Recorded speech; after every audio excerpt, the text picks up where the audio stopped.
Good afternoon mga kabeng-beng sa isang mapagpalang araw po sa ating lahat at isang napakagandang unit na naman.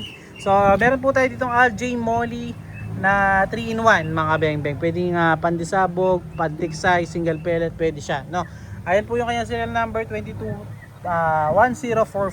So, ito ay pupunta kay Sir Chad Guevara. Ayan, big shoutout sa ating kabeng-beng na si Sir Chad Guevara, taga Camarines sa Surata. Basta sa Bicol mga kabeng-beng, no? So, salamat po Sir Chad Guevara. Sir, ito na po yung unit niya. Salamat po ulit sa pag-avail. Sir Chad, ito na po ang yung unit. So, syempre, test na, ayan, yan. So, ayan mga kabeng-beng from Labo, Camarines Norte. Ayan. So, Sir Chad Guevara, ito subukan na po natin, grouping test natin. So, ayan po yung ating steel plate mga kabeng-beng. So, papipabura lang natin yung ating unang ano. So wala naman po daw yan, no? So yun, pinura lang mga kabeng-beng. So ayun, para malinis. So Sir Chad Guevara, ito subukan na po natin.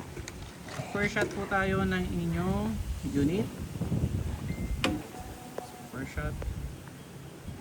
shot po. First shot.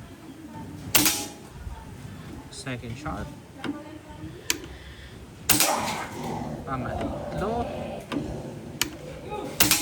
pang-apat, at pang-lima.